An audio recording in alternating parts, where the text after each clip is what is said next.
Thank you, Harsha Prabha. Yeah, I'm very excited about this. This is a great opportunity for us to find out more about Andy. And it occurred to me when I was asked to do this that Andy's one of the members of the Sangha who obviously I know to say hello to and have little chit chats with, but is not someone who I've spent a great deal of time with. So I haven't got to know very well.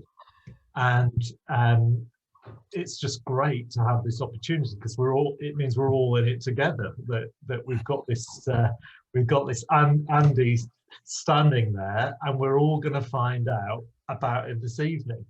And I was thinking about Andy last night as I was ripping the seal off my fridge. The door seal had split, and I thought, don't need a new fridge, I'll just order a new door seal, and it arrived. So it came off really easily, and then I thought I'll get the new one out of the packet and open it up, and it was completely the wrong size and the wrong model.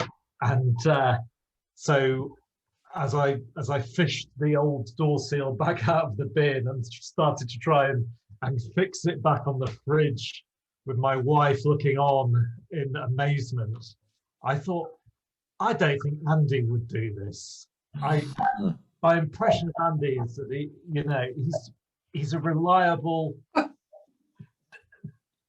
someone who you can really trust in.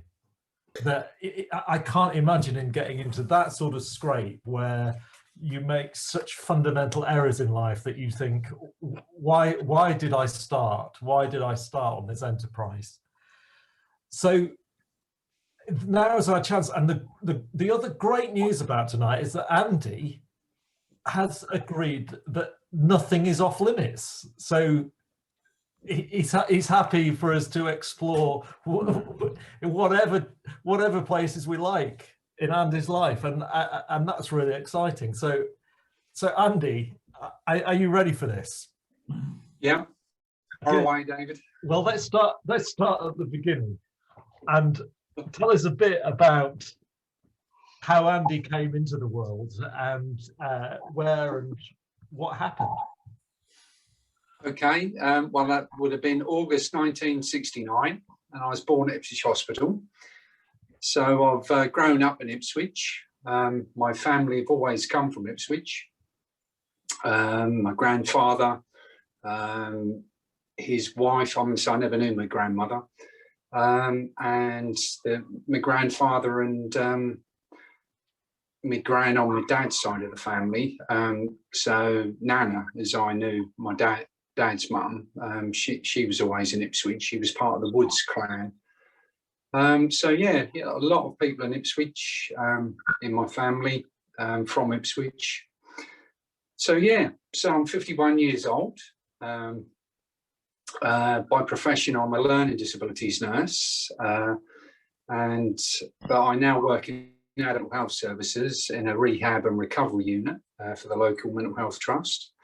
Very enjoyable work, bringing people through long-term illness into a point where they're able to look after themselves better, maybe learn some new skills. So part of the work I do is therapeutic activity. So I've introduced meditation into the workplace. We had another nurse there that some of you may know, but I've carried on, and for the last year really I've been running a meditation club, which has gone down very well. Not everybody's cup of tea, as we all know, but for those that do like it, it seems to work. Yeah, so learning disabilities nurse by profession. Not always done nursing. I've had several careers. I was in the theatre for a little while. When I left school, I went to college, studied theatre and leisure studies, David. Okay. Worked at the Wolsey Theatre for a bit. That was when it was Arts Council funded. Then worked at a builder's merchants when that work dried out. So I started in the powder store, went into sales. Then I worked down Felixstowe Docks. And that was when I kind of realised, this sort of growing sort of dissatisfaction with life. And at the time I was doing quite a bit of sports. I played rugby and I'd got glandular fever, got on well. and I'd got into, and I was unwell for about 18 months. I had done karate in my late teens, early 20s. Right. But I left that to play rugby. I had a rugby career for a little while. Then I got glandular fever, couldn't train properly, kept breaking down. So was this in your late 20s, are you now? Or? Yeah. And then my girlfriend suggested Tai Chi, and I thought, that's for old people really, isn't it? But I'll go along. And the guy I met, Jay Reynolds Nelson, who was my first teacher, and I mean spiritual teacher, and he was a Taoist, and I learnt Qigong from him. And I think after being in a pretty wrecked physical state, after about 6 to 8 weeks, I actually felt fine again, and that was through doing Qigong. And so I stuck with Ray. And what Ray brought... Tell us a bit about Qigong. I don't know what that is. Yeah, so that's energy exercises. So they can be quite dynamic, so lots of movement, arms, legs, twisting, or quiescent, which is just standing pole exercises, which is something that is quite popular within the movement, within the Triratna movement, with some of the order members. But yeah, so this guy Ray, he talked about, he used this word spiritual aspect of life, and so. And Ray was quite well connected. He was an American. He knew lots of Chinese guys in America. They came over, and they were actually sort of emigres from mainland China. This was taking place in Ipswich, was it? Yeah. And Bury St Edmunds. I used to go to Bury. Yeah. And so I did. So I met these guys. And they talked about this spiritual element. So and through meeting them, and they were the real Mackay. So they could shoot people across the room just by touching them. So I knew about this other dimension to life that we're not familiar with. But then eventually Ray and his wife, they emigrated to Shanghai. That sort of fizzled out. In my life, I was looking to settle down, got married, we wanted to start a family. So I was looking around, because at that time I'd left the docks. I started to teach Tai Chi for a little while, and then worked as a massage therapist. But I needed something else to sort of like supplement my income, because that didn't always cover it, because a lot of it was casual work.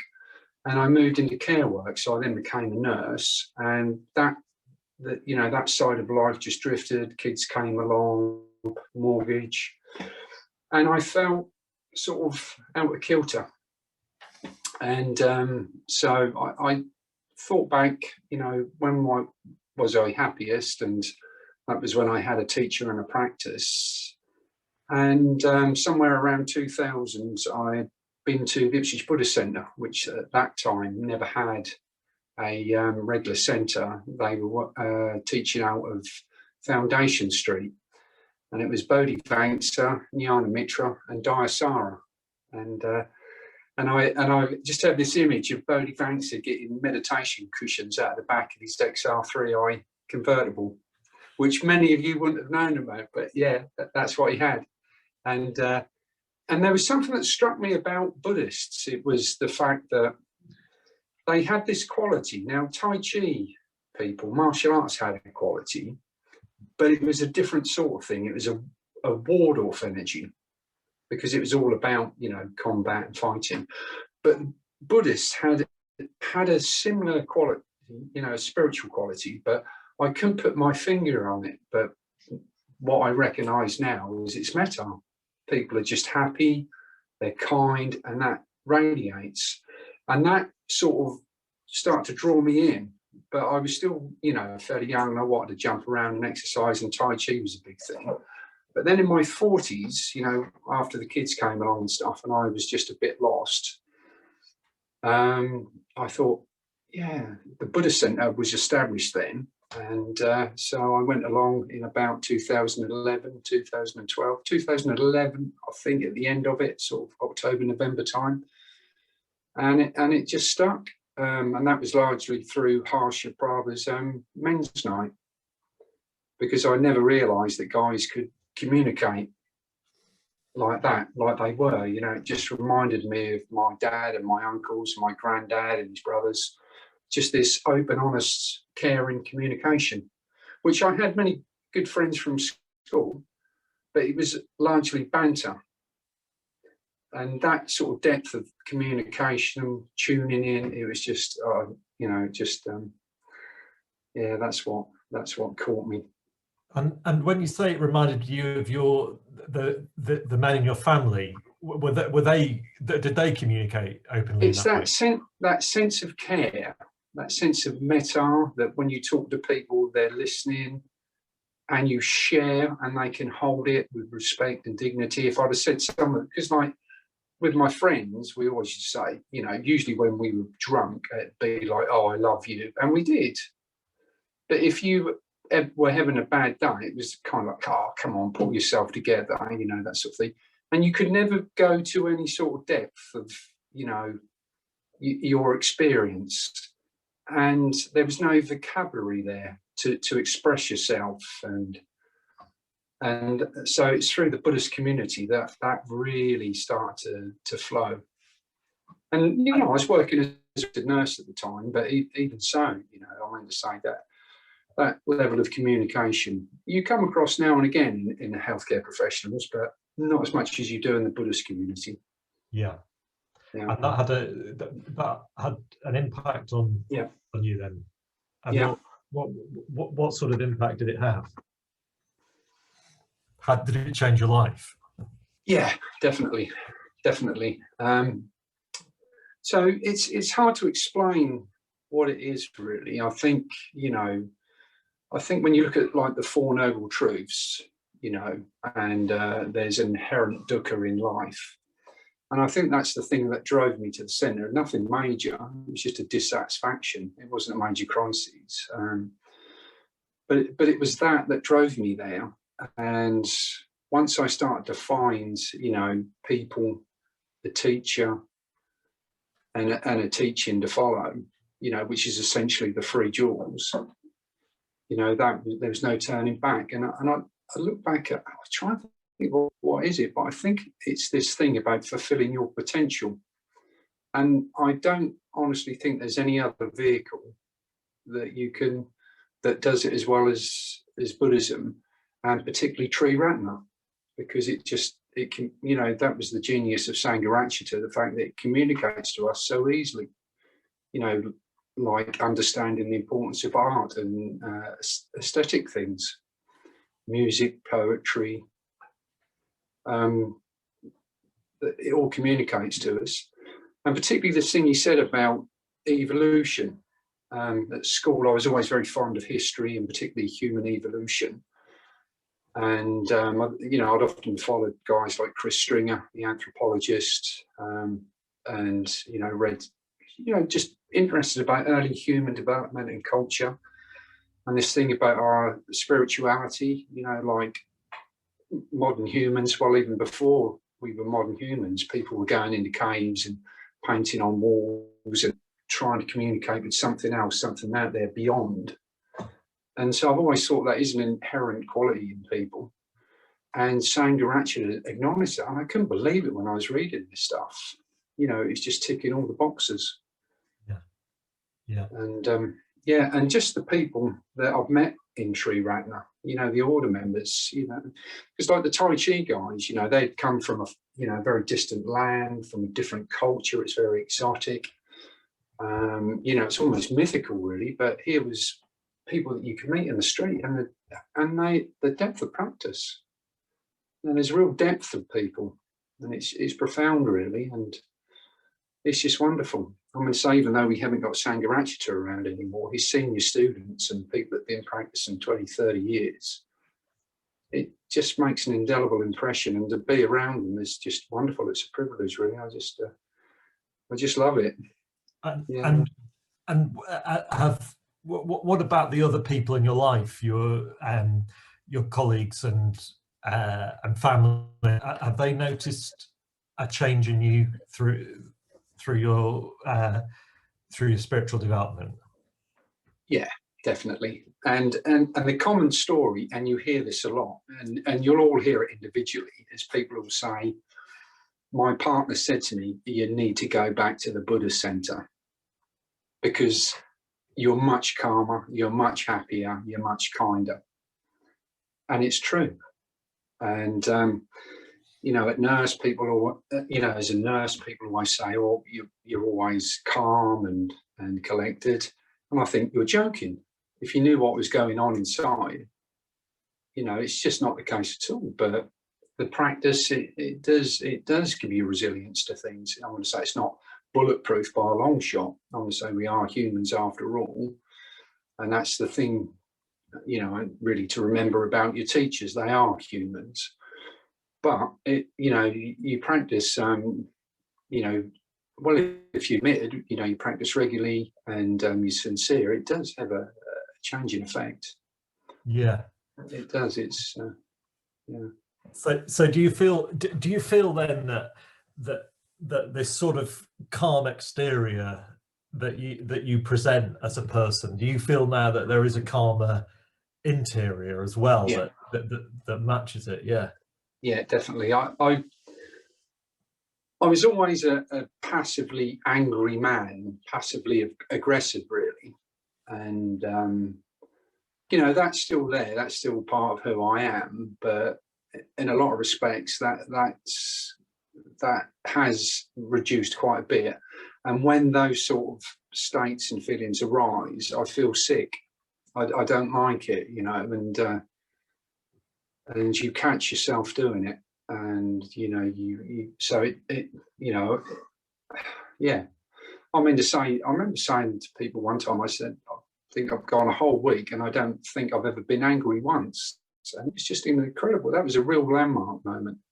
Right. You know, just to get beyond that. Yeah. And I've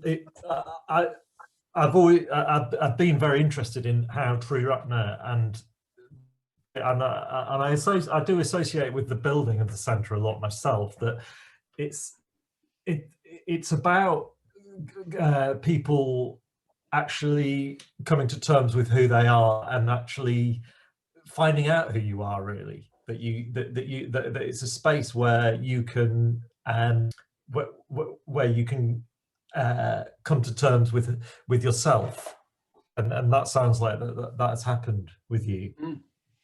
Yeah, well, it's an ongoing job of work. One of the order members, Arloka, the guy that produces all the wonderful arts, you know, he says we're all a mess in progress. Do you know, and that might sound trite or cliche, but that is wisdom. You know, that is what human beings are. And you know, it's just it grounds you, but it realised that we can move forward. Yeah. And yeah. And what about where did your decision to go into working in mental health come in the journey? Was that connect with your spiritual development?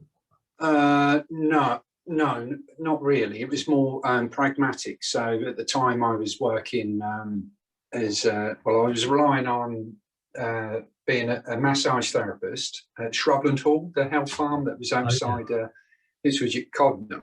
So I used to work there. I had a few Tai Chi classes, so several of Ray's senior students, he got us to take his classes over when he emigrated to China. And I needed something else in the background. Well, my partner at the time, she was a nurse, and I thought, well, yeah, I could do that. And I'd always sort of, you know, I come from a family, you know, people that are generally, you know, my mum was always looking after her aunts and friends and neighbours, that sort of thing. And my dad was a really nice, kind guy.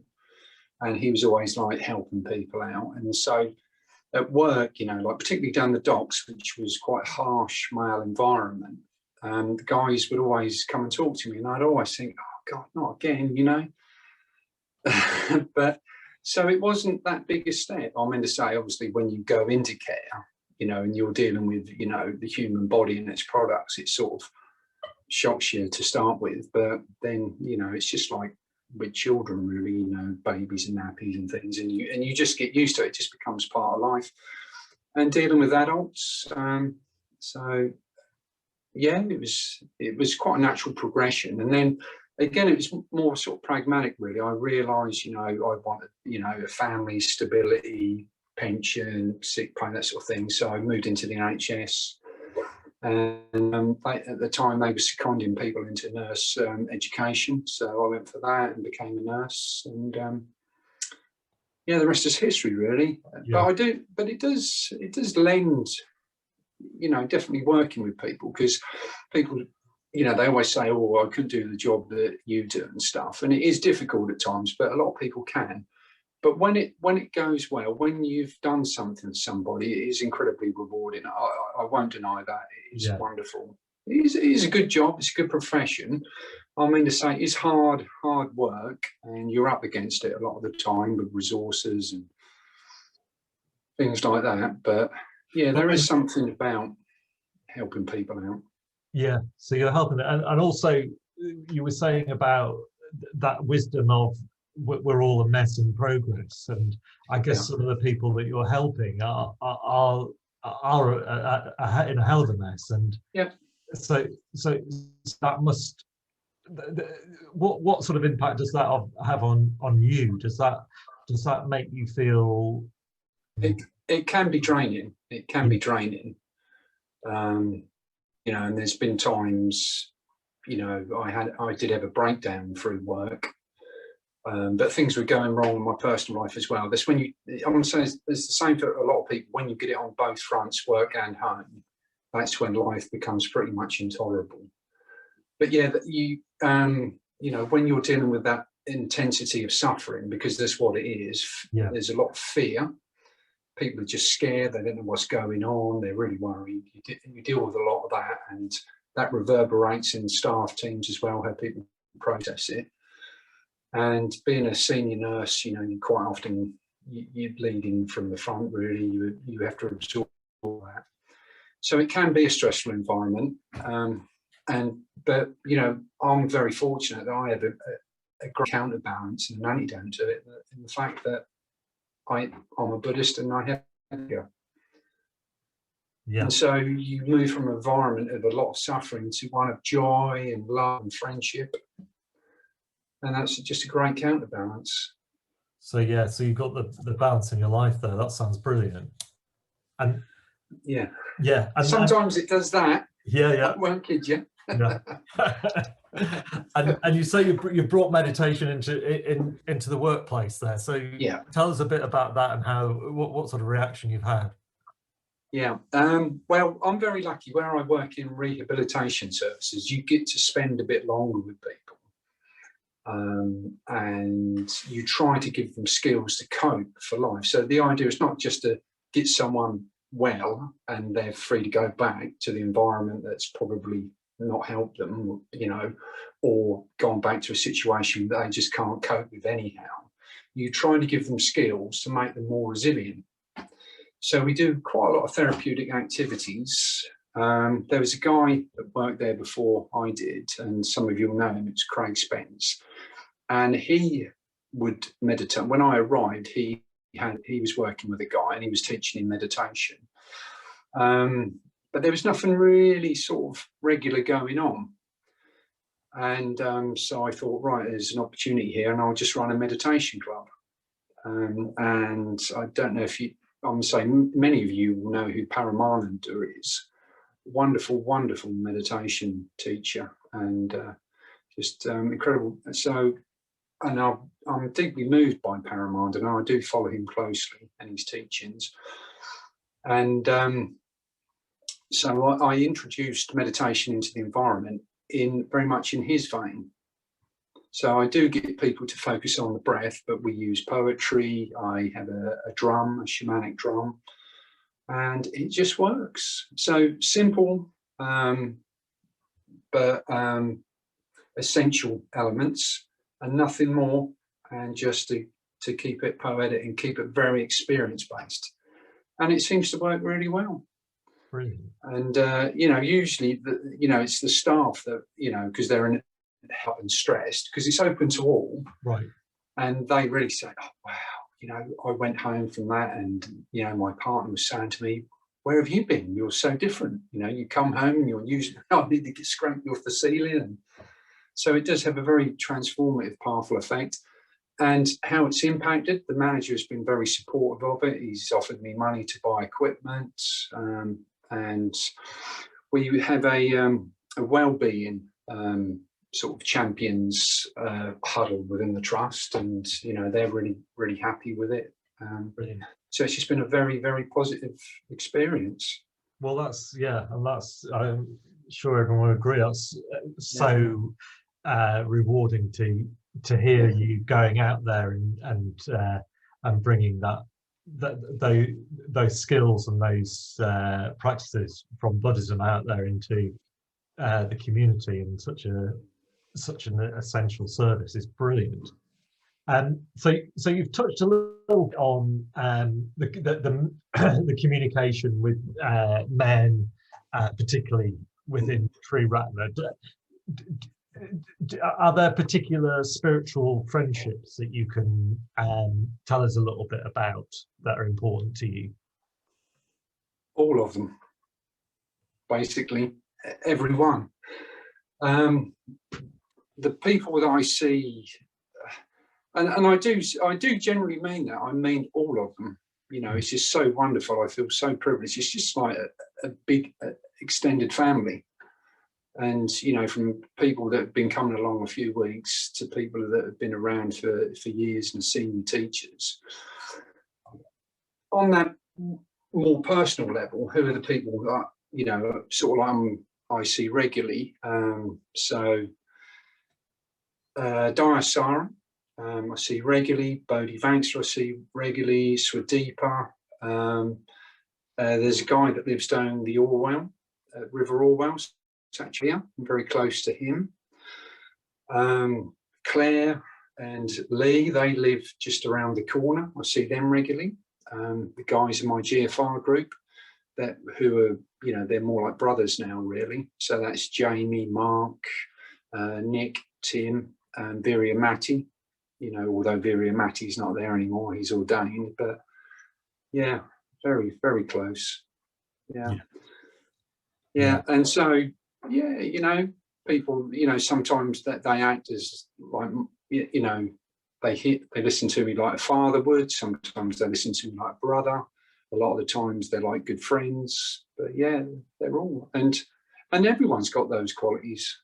You know, people's personalities are quite different, but they've all got, you know, it goes back to that essential thing of care, you know, metta. And they've all got it. They all listen, and we usually have a good laugh.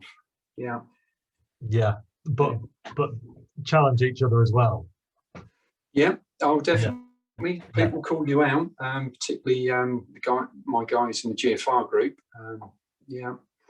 So you can't get much under the radar. They soon draw it out of you, and you know, but in a kind way. And they basically, what they do is they turn you towards the problem at a time when you might be trying to look away from it or go over it or bypass it. They'll keep bringing you back till you see the problem and you see an answer. Brilliant. And what about the future, the path that lies ahead? How do you visualize that? Where do you see yourself going in the next few years? Well, I can tell you where I'm going to go in the next couple of months. So Padmaloka, the men's retreat centre, they've got a couple of guys going off for ordination, and they're in the support team, so they're going to be some manpower short. So they asked me if I'd like to go and stay, live and work there for the next 3.5 months. So in August until a couple of weeks in November, I'll be living at Padmaloka. Wow.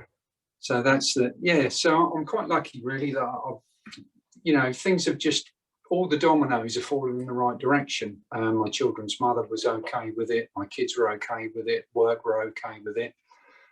Now, I did think I might have to resign at work, and I was prepared to do that. But they, you know, there is a policy where you can take unpaid leave, and the manager was very good. He appreciated the work that I put in there. He said, you know, he said to me, you do put in a lot of effort, so I'm quite happy for it. You know, it's been a tough couple of years. So I lost my mum in 2020, February 2020, and then COVID hit. So it's been a tough time, really. Yeah. And he said, you know, you put it in here, you do something for yourself. So it's a golden opportunity. So yeah, and they'll be expecting some turbocharged meditations when you get back. Yeah. And did you? And what do you think? What is the sort of ground that you're going to be working on personally? Do you think it's an amazing opportunity? What are your challenges going ahead, do you think? Well, it's living in a Buddhist community. It's living in a men's community. So that would be the first thing, living in a community. Aside from my dad and my grandfather, I've never lived with other men. You know, it's always been partners and my children. So that, and just, you know, work as a practice. It's quite a demanding environment, as you can imagine. You know, I don't think the guest figures will be much above 40, but even so, that's quite a lot. So there'll be some. I think I'll probably be working predominantly as a housekeeper. So that'll be like a maitre d', really, making sure the room's correct, people are in the right slots. Do they need anything else? Are there any taps not working? So lots of those sort of things, lots of running around with a tick list, I think. Yeah, and with the COVID guidelines, they'll be keen to get that all right, won't they? Yeah. And probably some cooking as well. Brilliant. So, I have sampled your cooking on retreat before, and I hopefully I can get to Padmaloka and sample it again. Well, I think that's been a great little trip through your spiritual journey, Andy. Thank you for being so open. Thank you, David. Now we can go on to the even scarier bit, that we're going to open up for questions and answers. So I don't do I moderate this bit, Harsha Prabha, or? I was going to ask, funny enough, David, if I think you could field it if people just put their hand up, you know, and I'll keep it. I'll be quietly supporting you. Okay, so let's start with a nice question for Andy. Who's Caroline? You've got one.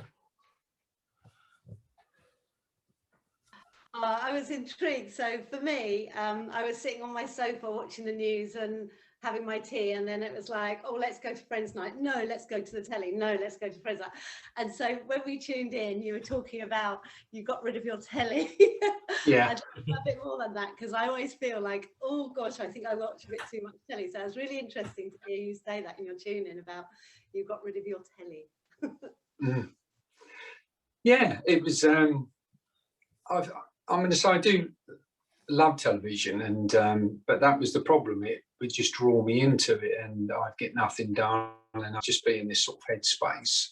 So you don't rest properly, you quite often don't learn anything constructive, really.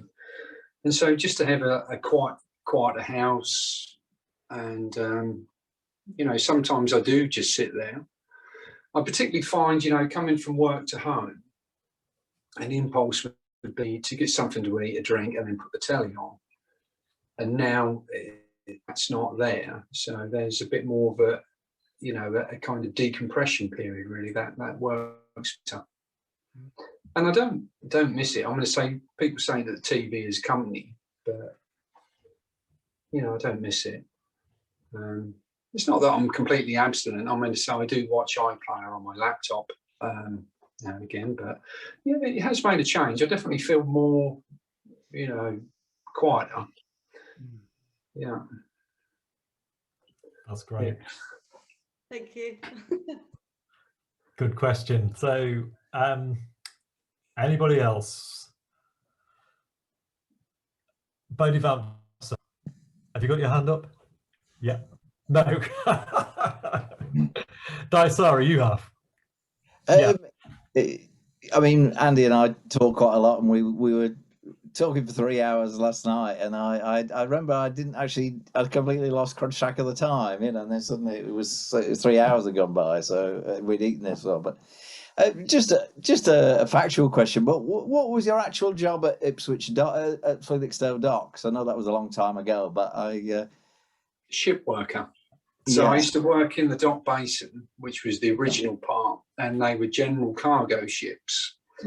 So Felixstowe Docks is predominantly containers, but general cargo, it's just anything can go in. So it's generally a lot of old broken down vehicles, army vehicles, farm machinery that would go out to the Caribbean or Turkey, and then, you know, just cannibalize the parts or probably get the things working. And so it's quite a dangerous job, because you imagine like driving a clapped-out combine harvester on the deck of a ship.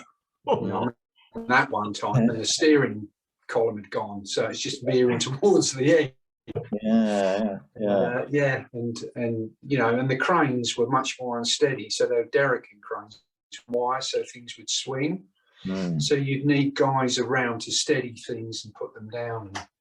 But it was lovely. It was lovely work, incredibly dangerous, but you know, it's well paid, and it's just like being at school, really. It's good camaraderie. And the good thing about it is, you know, I learned about teamworking, and when people pull together, they can move mountains. They really can, and you'll see that in the Sangha as well. But when people, you know, work together, they can do it. It's I think Andy, I think you hinted earlier as well that you would. Did you have a sort of counselling role there with some of the men working down there? Yeah, because it could be quite hard. So there's lots of argument over overtime and doing work. So there was this really prevailing negative attitude to work. You know, people would put more effort into not doing something than doing it. And there'd be a bit of bullying going on, and you know, sometimes guys were having a hard time and I just didn't want any part of it, really. I'm going to say I enjoyed a laugh and a joke, and I've got quite a sardonic sense of humour. So, but victimising someone was never my thing, really. And so sometimes, you know, like I'd quite often get the new guys that didn't know where to stand, and you know, were quite accident prone and having a rough time of it all, and you know, just sort of showing the ropes, really. Yeah. Brilliant. Thanks, Andy. Yeah, thanks. Yeah. Any more questions for Andy? I can't see everyone at once, so yeah, Ivan. Oh, what's this? Unmute myself. Yeah, we can hear you. Oh, it's a bit dark in here. Let me put a light on. Let there be light. No, I don't know if it's a question per se, but I really admire you, Andy. I really do. And how much do I owe you, Ivan? I think we said if you fold up the money and put it in an envelope. The fact that you're going to Padmaloka, that's a huge well, leap of faith is one way some people might describe it, but I think what you're exemplifying is your faith in the system of practice, in that Buddhism is your refuge, that the three jewels are your refuge. And I think that's a marvelous example. Very brave as well, especially financially, because whenever I think about wanting to go to Padmaloka, I have to think, how am I going to do this? I've got to make sure I don't impinge upon our holiday time as a couple, my wife and I, and also with the grandkids, and then I've still got to pay the bills.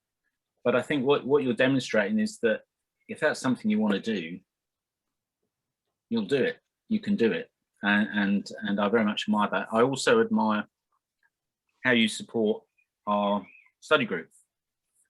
there's always just a wealth of knowledge, and also rebounding questions back, and like you said, it's not giving you an answer but guiding you towards an answer, and I really admire that. Well, I admire Yeah. you, Ivan, and I mean that. I mean, so I remember that day, you know, because I knew you as a sign language interpreter through work, didn't I? That's right, yeah. And then you came along to the centre, and so I knew, you know, I knew you, and we'd often chat. And then I was there in your dark hours, you know, when you discovered that you had epilepsy, and I was there that day where you broke down. Yeah. And to be honest, you were a mess.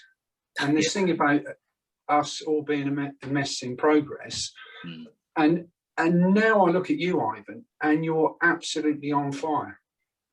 And I look at you, you know, like in the Mitra study group, and I just think it's incredible. And you're becoming a very valued member of the Sangha, supporting the classes that you do. And you're such a wonderful guy. And that just gives me such faith, you know, in Buddhism, but in humanity, what humans can do. So, yeah. Well, I really, really appreciate that. But I couldn't, the progress I have made, and I'm, you know, looking back without being conceited, I do see the progress. But the reason I came back to the Sangha is, like we've said, my wife said, you know, you need to get back there. And I was, as you quite rightly recognise, in such a mess that I knew I needed to get back to the Sangha, particularly as the lodge was at Padmaloka of all places. And I was frightened of going back. And then coming back to the Sangha, meeting yourselves and everyone else, it was, the Sangha knows what you need without you asking for it. And like you, it's being able to communicate with other men at a spiritual level, at a level where it's not about football, girls, or beer, not necessarily in that order, of course, but, you know, it's, there are, not that those things aren't important with other friends, but not the girls, of course. I'm happily married. Just had that. Yeah, it's being able to talk about your feelings sometimes. Yeah. And just to bear witness to people's progress is so inspiring. Oh yeah, and I see you, and I see Viramati as well, you know, for people who've been there a bit longer than me, and I see you progressing, and that to me is exemplars, really, in the proper sense that I can see progress in others, and I can feel that, okay, well, other people are doing this, and people I admire are doing this, then that encourages me to move on and try and be, less fearful. And I think recently it's working. So thank you. Brilliant. Thank you, Ivan. Yeah, thanks, Ivan. Any more questions for Andy? Anyone want to give Andy a hard one? Yeah, great, Lee. Yeah, it's a 4-part question. No, thanks for your conversation, Angie and David. That was really, it's just wonderful to listen to that. Great questions and great answers, of course. David, you asked about Andy's kind of future, the next kind of few months. I was curious to know perhaps what your longer term future kind of plans are, Andy, in terms of perhaps over the next kind of 10 or 20 years. Where would you see yourself in regards to your Buddhist practice? Where would you want to be in the longer term? Well, one thing I'd really like to see is a Buddhist community in Ipswich. I mean a community of people living together. I would really love to see that happen. And that's one of the reasons why I'm going to Padmaloka, so I can live in the community and get experience of that. And I think, you know, we have got, you know, the Sangha, a Buddhist community in Ipswich, but, you know, just to deepen the Buddhist culture in Ipswich. You know, it's like when the new Rupa went into the centre. Do you know, I was sitting there looking at it, and I thought, who's going to be looking at this in 100 years' time? Where's this thing going to be? And yeah, I think, you know, Buddhism is in Ipswich now to stay, isn't it? I think that's irrefutable. It's just in what shape or form it progresses in the future. And I think having a group of people living in a Buddhist community in a house together would push that forward. And I'd really like to see that. Yeah. So, yeah, no, I just, yeah, I'd like to see Buddhism more at the centre of my life. I think my biggest regret is I don't have enough time to see people in the Sangha. It's like looking on the screen tonight, I see people there, and I think I haven't spoken to you for far too long.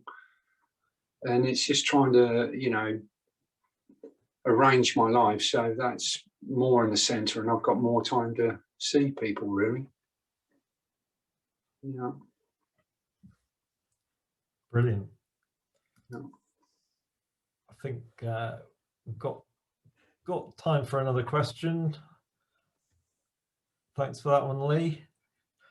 Has anyone got a burning question they want to ask Andy?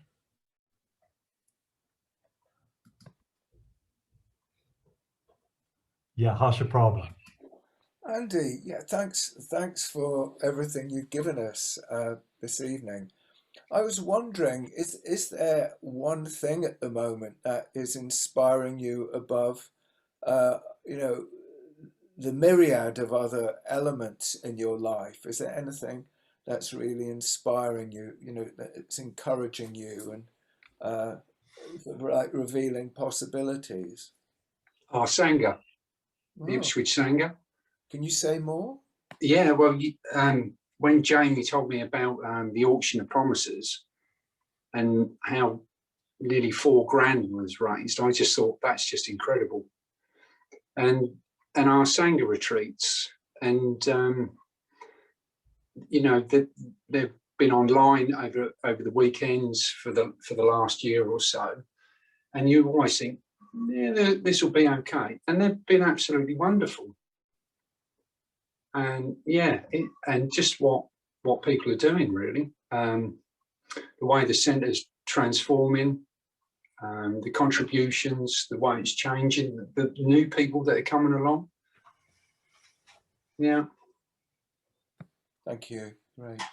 That's brilliant and very, very inspiring words to hear. And I think that you know, I've really enjoyed interviewing you this evening, Andy.